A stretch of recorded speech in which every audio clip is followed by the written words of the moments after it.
Broadcasting live from the Business RadioX studios in Atlanta, Georgia, it's time for Atlanta Business Radio. Brought to you by OnPay. Built in Atlanta, OnPay is the top-rated payroll and HR software anywhere. Get 1 month free at onpay.com. Now, here's your host. Lee Cantor here, another episode of Atlanta Business Radio, and this is going to be a fun one. But before we get into things, I'd like to thank our sponsor, OnPay. Without their support, we would not be able to share these important stories. Today on Atlanta Business Radio, we have John Hightower, and he is with Arch and Tower. Welcome, John. Hey, thanks for having me. Before we get too far into things, tell us a little bit about Arch and Tower. How are you serving folks? I appreciate your time, and we are focused on a $75 billion business issue.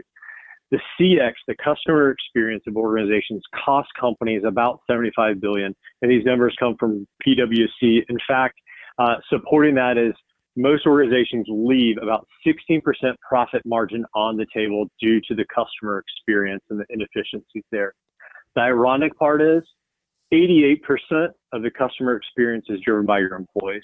So the employee experience and the way that you work with your employees to engage customers, the way you take care of your employees, has a massive bottom line impact to the organizations, either be a small business to a large business. We help organizations roll up the sleeves and focus on the customer experience driven by the employee experience.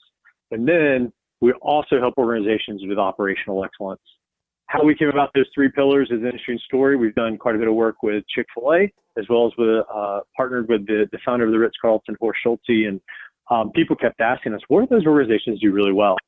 And when you look at them, they take care of their customers, and the reason they do that is because they take care of their employees. And then an interesting aspect is those cultures have a mind for continuous improvement, and that continuous improvement is what drives those efficiencies. So we said, that's a really interesting framework, the customer experience, employee experience, and operational excellence. And that's what we built our practice on. So now, as a boutique consulting firm, tell me about the background of the leaders of this group. Were they people that came from large consulting firms and then decided to join forces to do this? Like, what's the backstory? So the founders of our organization have a unique background. Each one of us come from various business perspectives. So I've spent 17 years in the consulting industry, having worked in healthcare, and I've worked with some of the brands out there, Spanx, Home Depot, on digital transformation, a bunch of different consultative approaches to digital marketing, technology, things of that nature. I've got two other partners, one that has a career that started in real estate, and then he moved into communication and really helping some of the industry leaders in communication around leadership bring their message to life in a more vulnerable way on massive scale. And then the third partner of Arch and Tower brings the customer experience from a different perspective in regards to the customer service model, and specifically spent time in the space of sports and technology and how to bring a more frictionless experience on the tech side to the table. So we are non-traditional in the fact that we don't come from the big four, and that's a competitive advantage from my perspective because we come with a holistic mindset from various career steps, both profit and nonprofit, that I believe really makes for a kaleidoscope that helps our clients see through a different lens. Now, tell me about the first time you three were together and said, you know what, why don't we just join forces and kind of attack this together? Yeah, it was an evolution as we built the team, and it was one of those interactions that became one of our service standards. So inside of our mission and vision, we've got standards that we hold to, and one of them is felt needs. And the way we developed our team is based on what are the felt needs that our clients have, and let's be very receptive to that. So as we were building the team that became the founding partners, we looked for different areas and different people that we needed to tap in to serve our clients. And that desire for felt needs and working with people to truly understand what is the problem they're trying to solve. They may tell you one thing, but the issue is usually the question behind the question. So really getting to that felt need is even what drove us from our founding. It's been a very it's been an exciting 3 years. We've done over 50 projects across multiple sizes of business, and it's just been a very unique entrepreneurial run, to say the least. So at what point did an incident happen or something happen where you're like, hey, we're on to something. This thing really has legs. We're getting traction.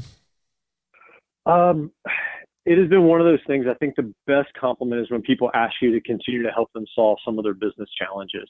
And we knew what our fume date was. And for the entrepreneurs that are listening on the call, that fume date is when you're going to run out of cash. We knew that from the day we started, from some of the initial capitalization contracts that we acquired. So we knew to the day how long we had.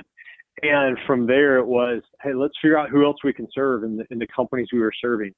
And what we found quickly was good work begets more work. And if we can help people truly solve the challenges in front of them, they can give us the biggest compliment by asking us to continue to help them. And it's been a huge honor to work with companies from Atlanta to the West Coast. We've got clients in Boulder. I was just on site with a company in North Mississippi, and it's just been a blast to work with some innovative companies that really want to elevate from, maybe they're good in their industry, but they want to rise to the top of their industry. Or maybe if they're at the top of their industry, they need to almost create a net new competition. Let's compete to be best of brand out there in our respective industry, to the point that we're elevating ourselves to look at other companies we appreciate outside of our industry and raising our standards. Can you share a story? You don't have to name names, but maybe that through your work you were able to make an impact where they were like, man, this is really working for us. Great. Lee, for me, it happened a few weeks ago. We were working with an organization, and this gets into some of our methodology, but mapping the customer experience and the employee experience on a same piece of paper. And we were doing a virtual conference with 14 of their department heads. And what I found gratifying through that experience, after 2 days of the summit, we had a list of ahas that were happening. And the ahas were happening between the accounting team and sales, and about how they can improve the customer experience. The ahas were happening between operations and the plants, to figure out how they can get product better and faster to the customer. And even to the point of, hey, how are we creating our plants to serve our core customer in maybe a new way? It's those ahas that the companies traditionally have the right talent in the room and the right people. They just need a guide or a different eye to facilitate, to get them the answers they need. And it's that journey and that guide path that we really appreciate. It actually goes into a bit of our brand name. So Arch is carry weight and span gaps. We like to do that with our customers. We like to maybe connect departments that haven't been connected before, or a deeper level. And then towers lift people up to give them a strategic vantage point. So that's how we came up with the name Arch and Tower. And it's fun to actually implement our brand name inside of some of the companies that we've gotten to work with. So now walk me through what a typical, at least the onboarding of a new client looks like when they start working with you. Sure. So in those initial calls, what we're really doing is we want to provide value. Start at the pain. Like, what is the pain that they're having where Arch and Tower are the right fit for them? Like, what are the symptoms that maybe they have? Absolutely. So if you think about our framework is broken into CX, EX, and OX, and I'll walk you through each one of those. But the customer experience traditionally focused on the chief marketing officer and the team supporting the CMO. What's traction look like with your customers? Are you having a difficult time in maybe a certain area? Maybe it's a digital channel or a physical channel. And most importantly, how are those interconnecting? If you're a chief people officer, how are we engaging our employees? How can we increase productivity inside of our employees? Partner alongside them. For the operational excellence piece, it's, do you feel like you have chaos inside of your supply chain? Are you having a challenge to scale your products or services? And for the CEO, do you have an organization? Is your organization healthy? Do you have an organizational strategy that is thinking, what is the next 10 years? But really what's most important is, hey, how are your employees connected to that vision? How are they connected to the strategy? So your frontline team members are aligned with where you want to take your business. So those are some of the questions we help answer. Organizational help for the CEO, traction with your customers for the CMO, productivity and getting the most, winning the war for talent with the chief people officer, and then creating some clarity around the chaos in the operational side of the business with the COOs. Traditionally, our entry can take on multiple forms, but what we focus on is how do we deliver value from step one.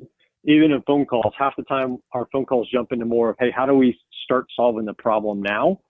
Rather than going this really laborious process, we want to deliver value from day one, even in that initial conversation that may happen virtually or in person.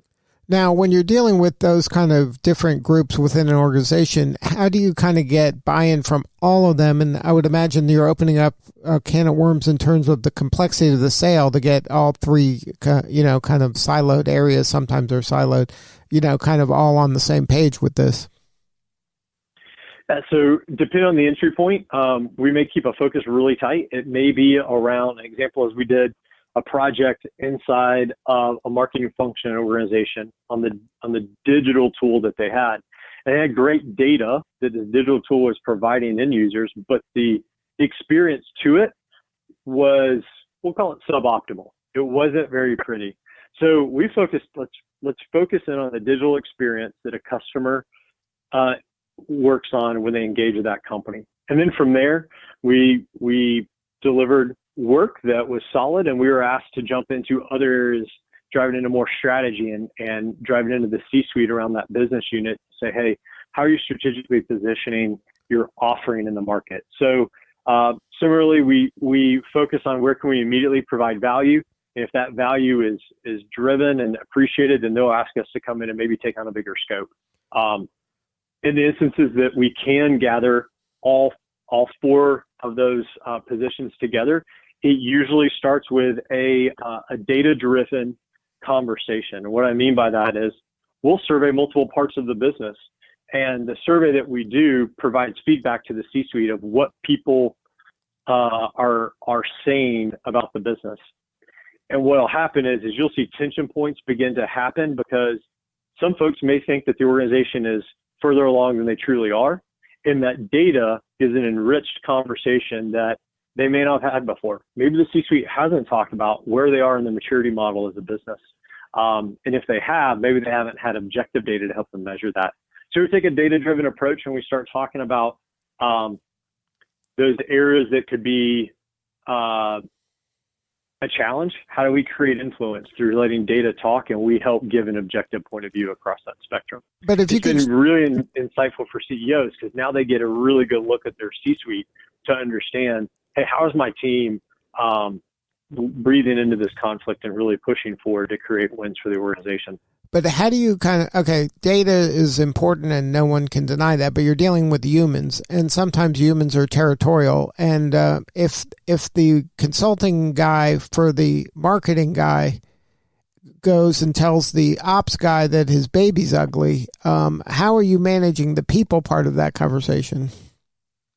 Great point. I would say there's a lot of assumptions in that analogy there. I would say we start maybe in an area that we understand may not be quite as politically charged as that type of situation inside the organization. Maybe it starts with, hey, what data do we have that we can agree on so that we celebrate some small wins early, and with that comes momentum. So it's you also have to apply a bit of emotional quotient even to how you engage the project from the start. And those are things that we have learned and adapted to, especially as we've pivoted the business model through the season that we're in now.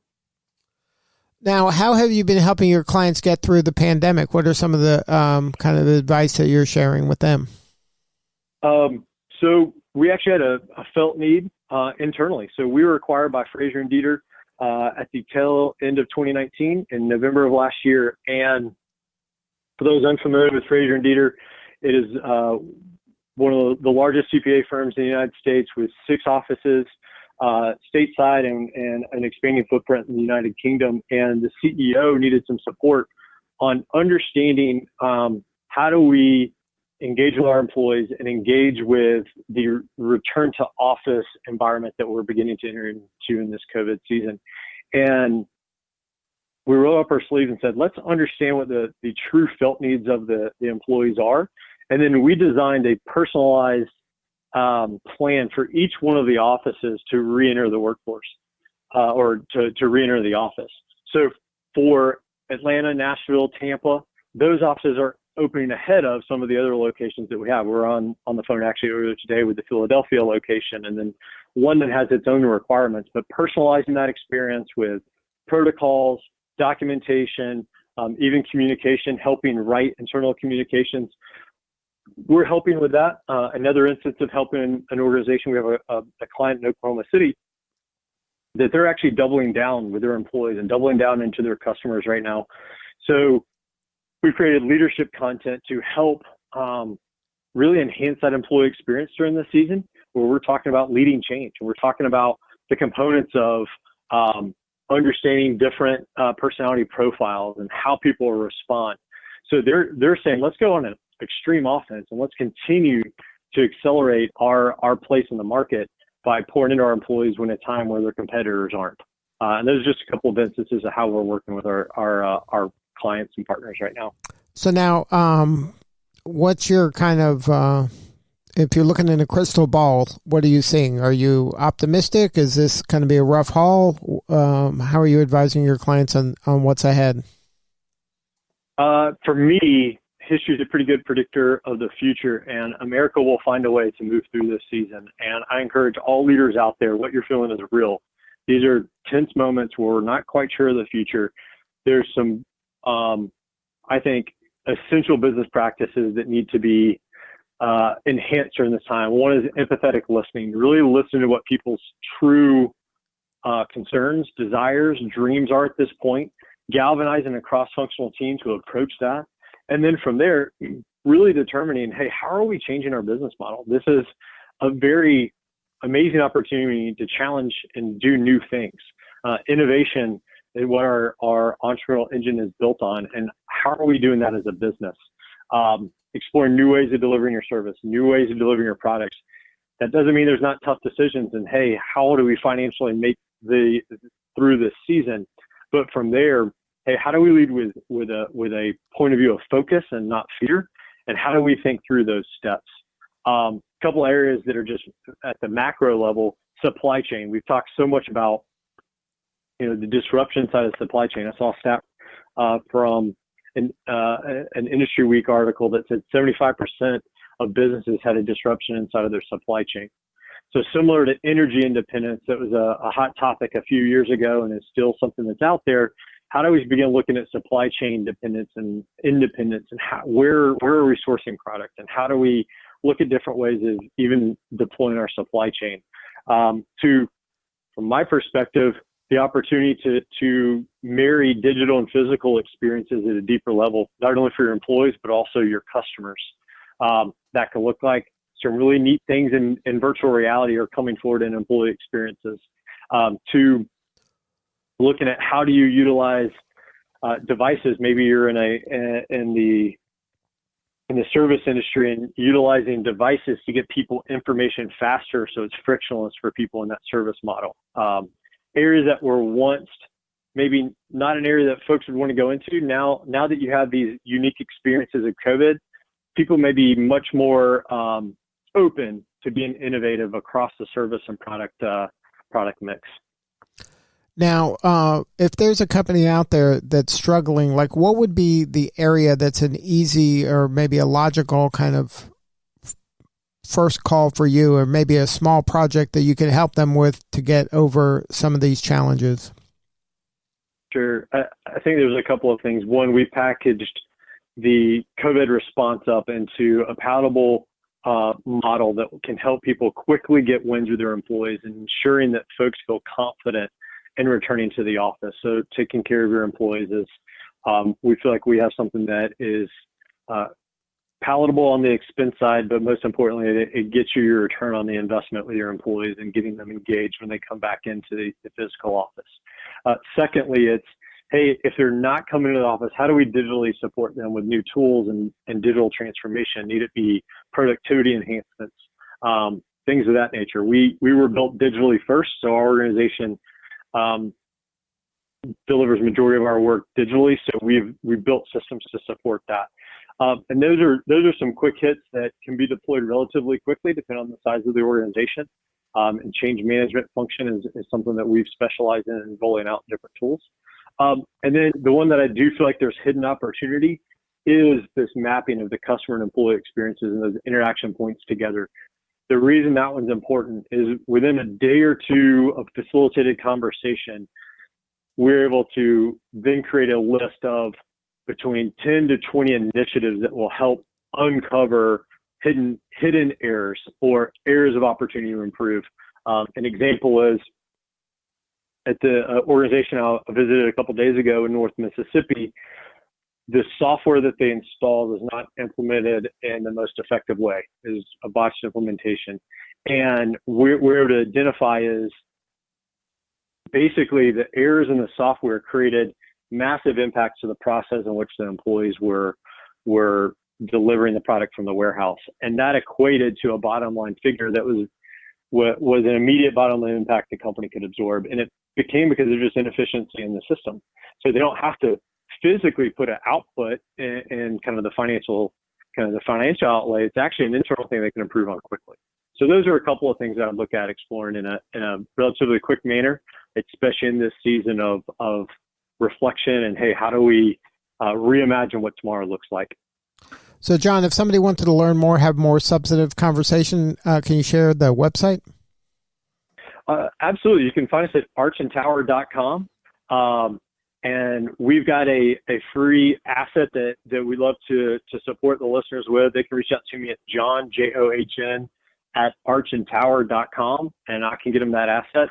It's John at archandtower.com. And we'd love to provide that asset to your listeners. Good stuff, John. Thank you so much for sharing your story today. Well, it's a pleasure. Thank you for having me.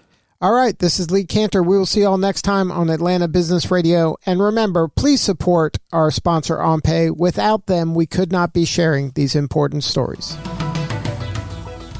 Today's episode of Atlanta Business Radio is brought to you by OnPay.